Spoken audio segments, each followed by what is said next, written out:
Hello and welcome to Miss Charlotte Astrology. I'm Miss Charlotte, a full-time working astrologer, and on this channel I analyse the astrological charts of public figures. And while very often they are celebrities, I'm finding myself more and more invested in the British royal family.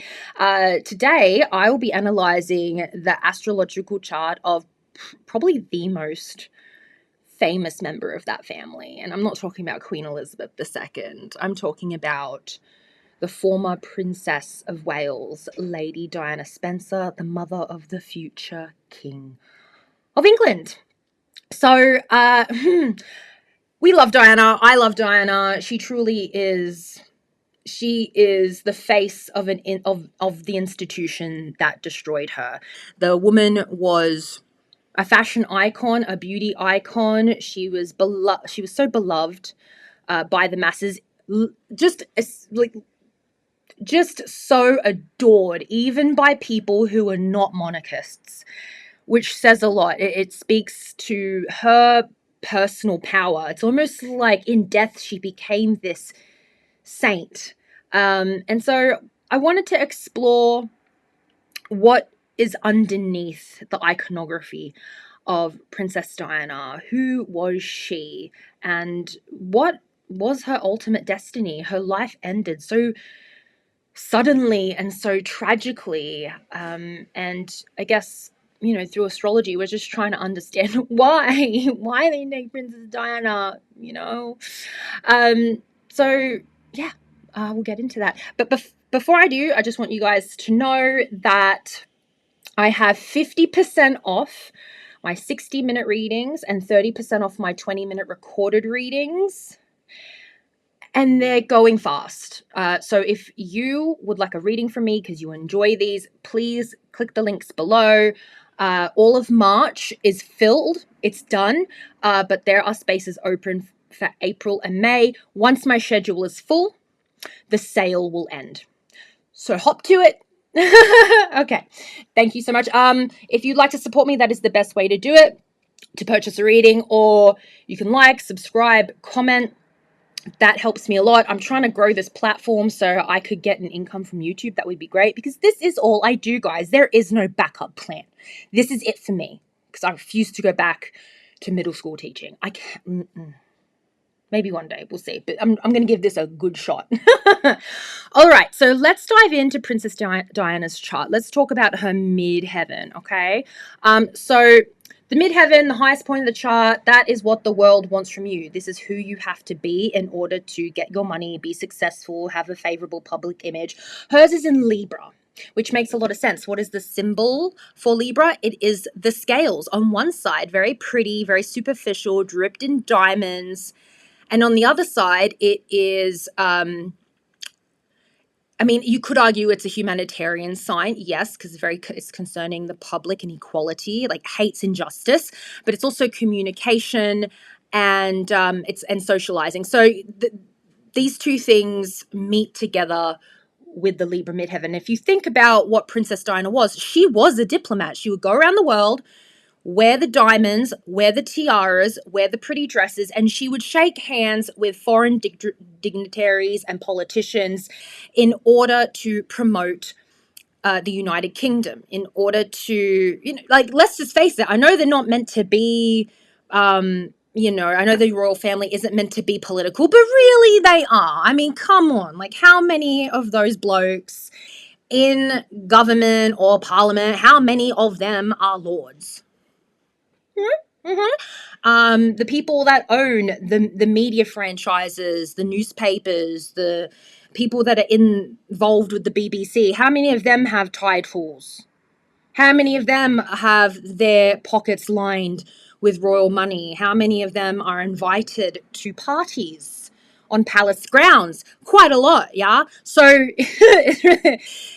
she was a political and humanitarian figure, whether she liked it or not. She has no personal placements in Libra. She's so not a Libra in the sense of, who she is psychologically, but this is the perception of her, or at least at the time, this is who she had to be. And the reason why she was disgraced later on in that marriage is because she started to act out and she started to show her alliances to organizations and causes that were not aligned with her role as a Libra midheaven, which is meant to be impartial. You're just meant to be shut up and be pretty and shake hands.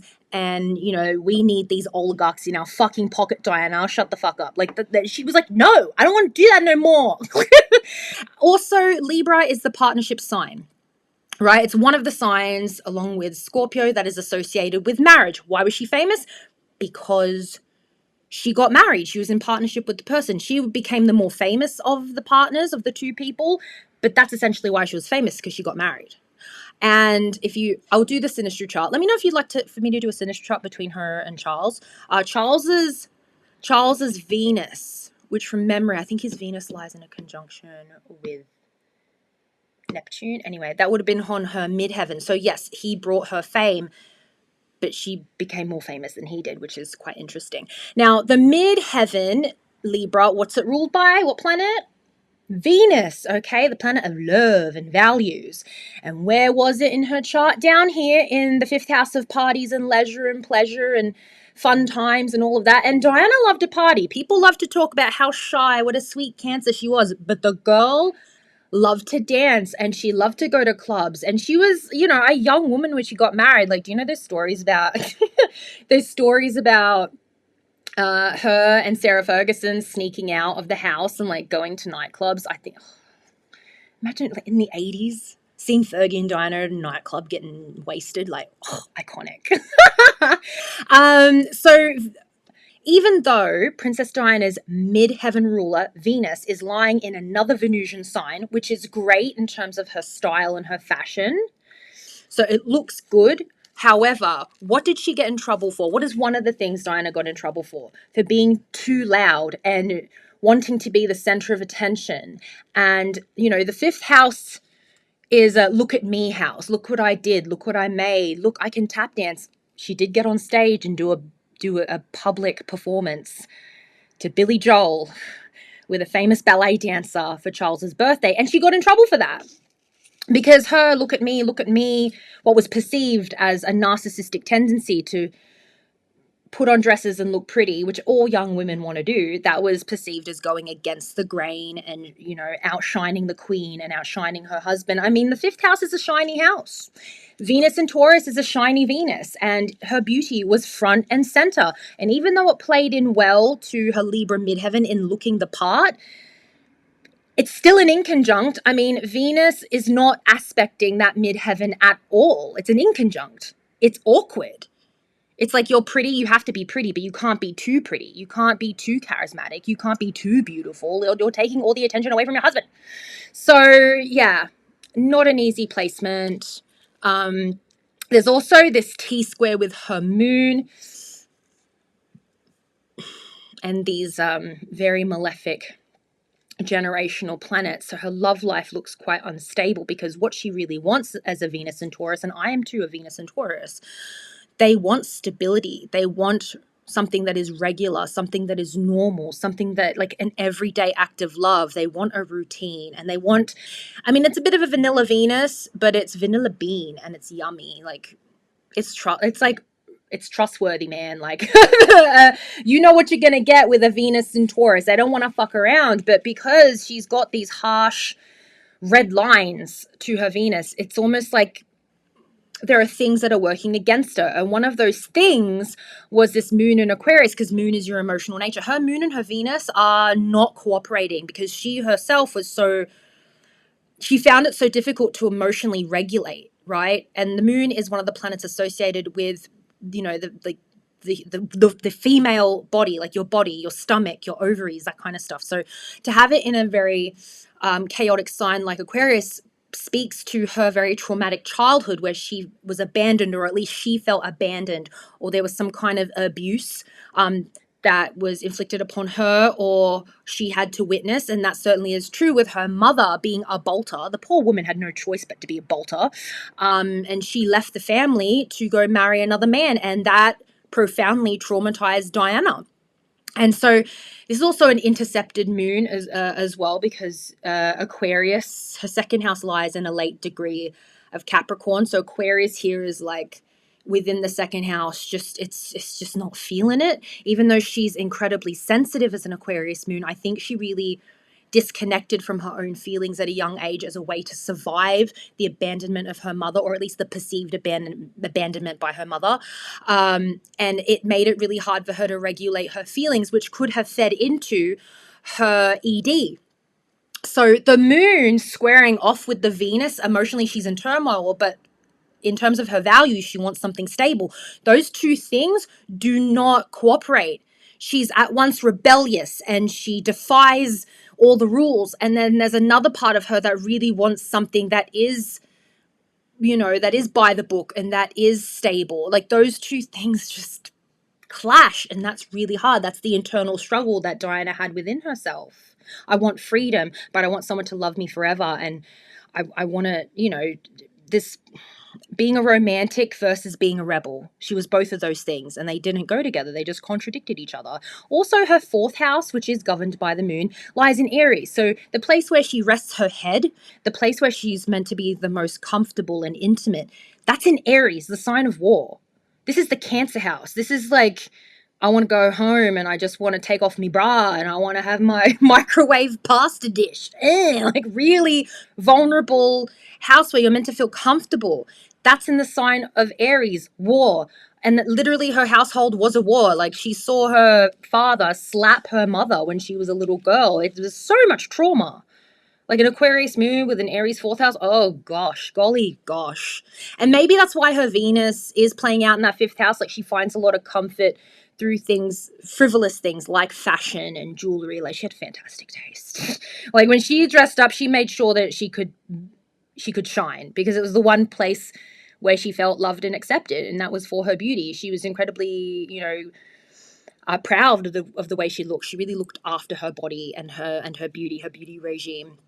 So yeah, the other square that we have here is with Uranus and Mars. Even though Mars is in another Earth sign, because it's in an early degree of Mars, it is squaring that Venus. So I think, because Mars is anger, Mars is the penis, Mars is sex. So there may have been times where she was sexually irresponsible or sexually rebellious, and that led to maybe some kind of guilt, or that fed into a lack of self-esteem. Because when Mars is your pee-pee and Venus is your heart, and if those two things are squaring off, you're motivated, or your motivations and your passions and your anger are going to lead to some kind of disgrace or shame.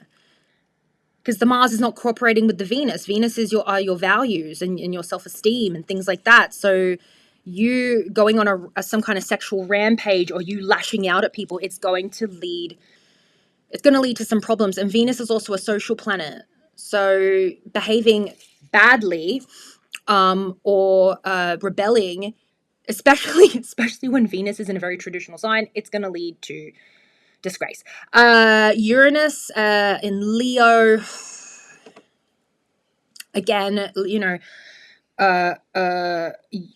Uranus governs the populace, the network, the internet. So it's a public planet. It is a generational planet. So it's the things that are outside of herself. The square between Uranus and Venus indicates some like a love life that is, even though it's a traditional Venus, her love life might be, what's the word? Unconventional.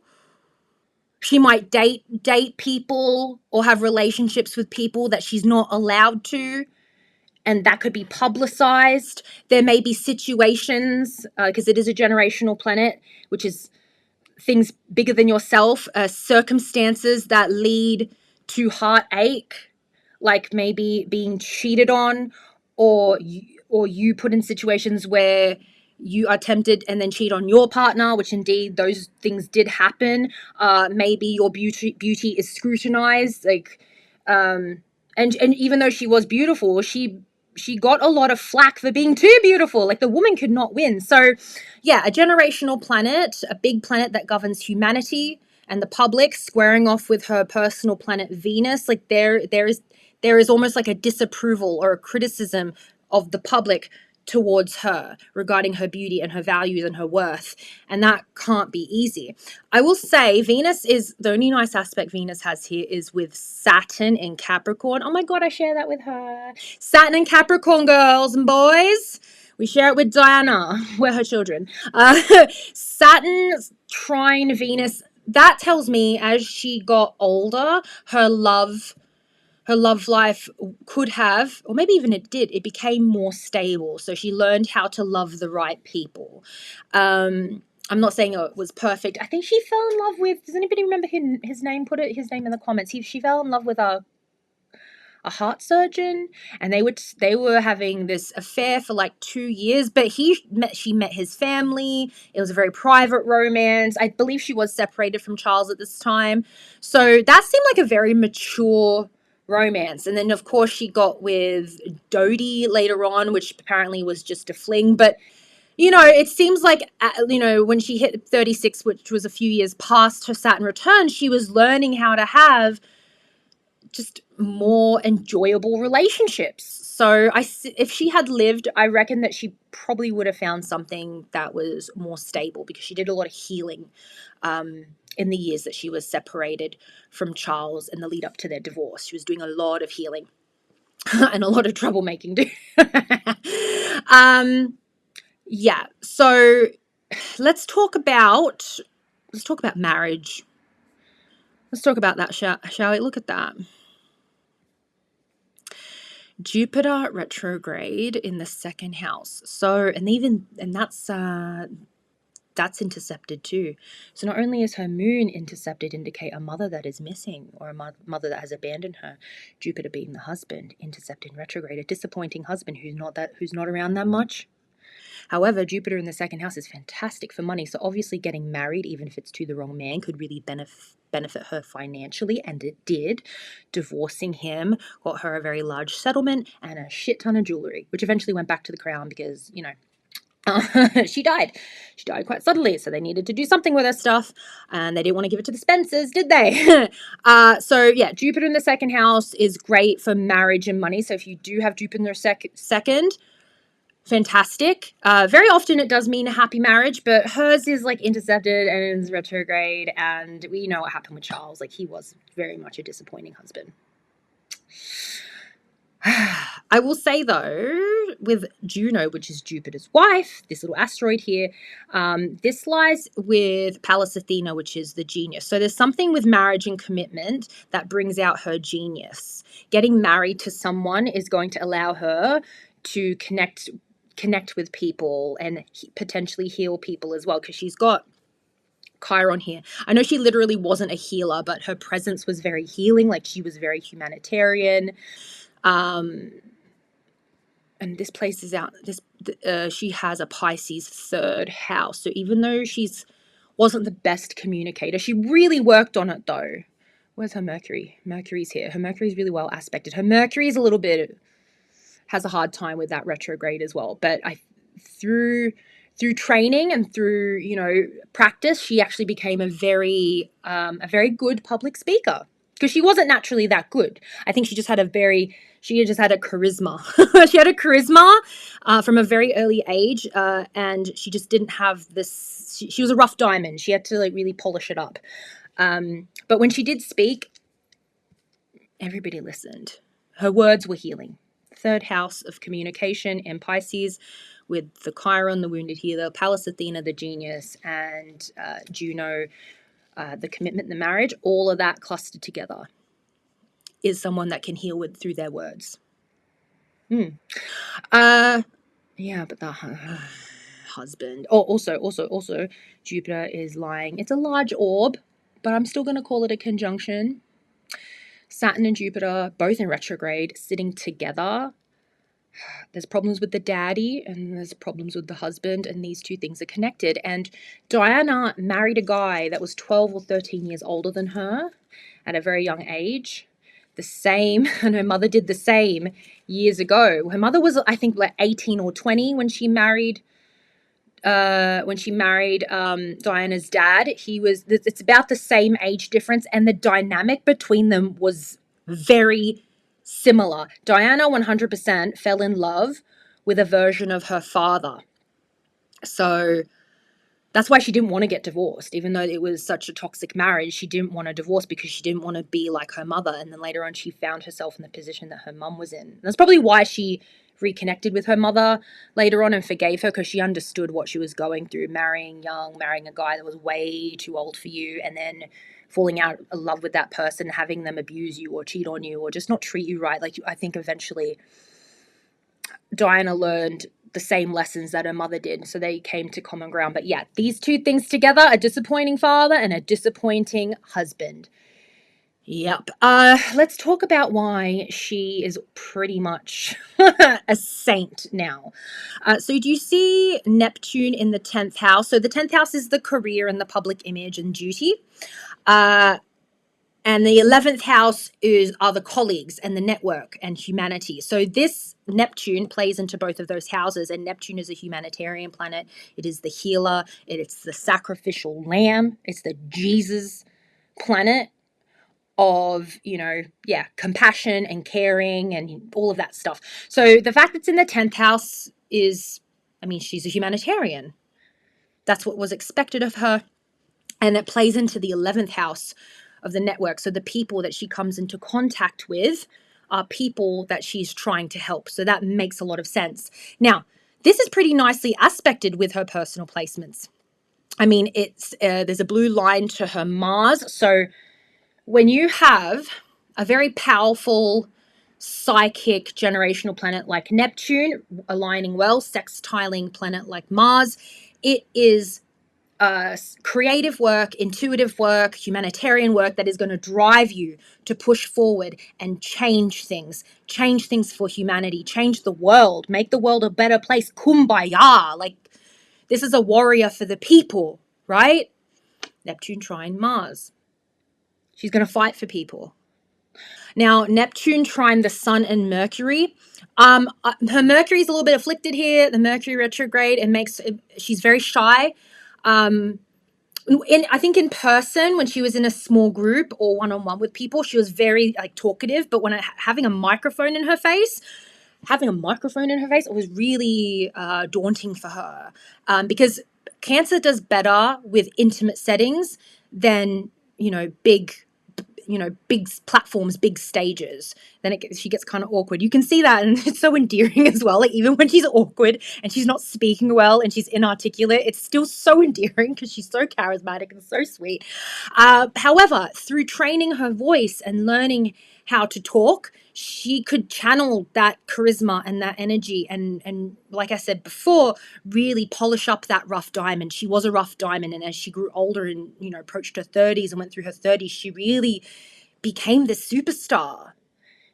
It's really interesting when people say, oh, when a woman gets older, she's all washed up. No, she becomes a polished diamond, right? She was rough diamond, polish her up, she becomes even more valuable. Now, with Neptune trining Mercury, her words have power. If Diana says she wants to dig up all the landmines so little kids don't get their limbs blown off, it's gonna happen. Her words manifest into things. The Sun is the ego and self-expression. That trines Neptune, so it's almost like a halo above her head. Just her being herself and being genuine, I'm trying to think of a moment where this Neptune trine Sun in this water trine. I'm trying to think of how that expressed herself. Okay, the footage of her with her chin down, and then she looks up with those eyes, those blue eyes that just stare into you. That's the Sun trine Neptune. It doesn't have to be loud. Just the flicker of her eyes, those eyelashes, those lips, that little smile. She doesn't have to do much. She doesn't have to do much to get attention. And that was the power of Diana.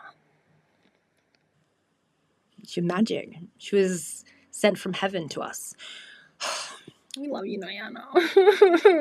But yes, the water trine between Neptune and the Sun and Mercury gives power to her words, even though she was an awkward speaker.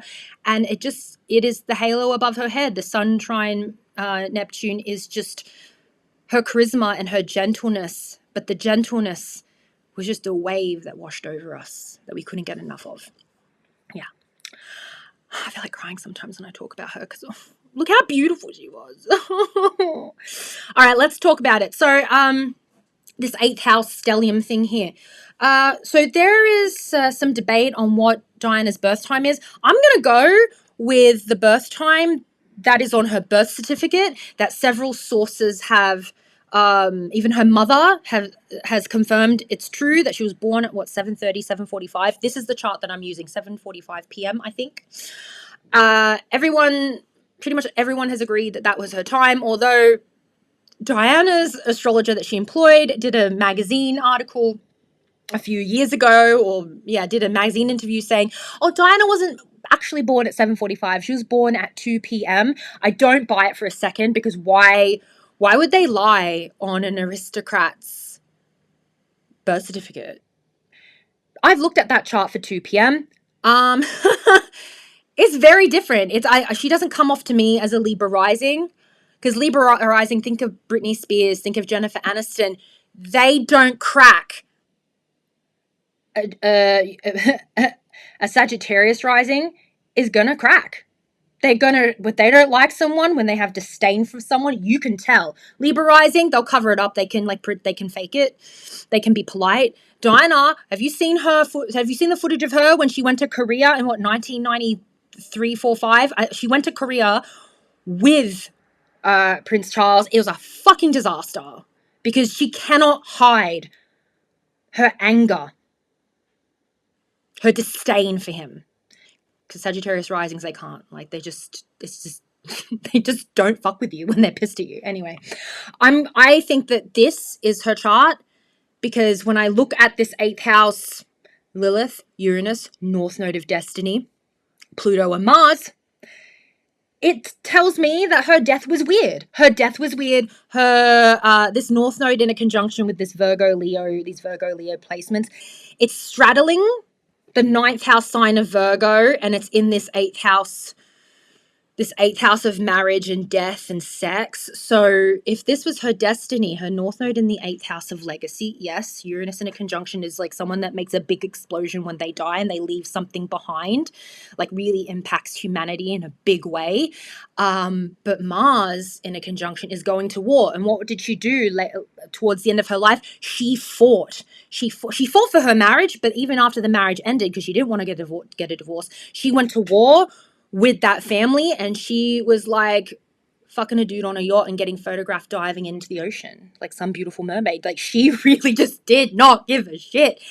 And the Mars and the Pluto, both of them are like kind of angry, deathy planets, right? That's with that North Node. And what happened to her?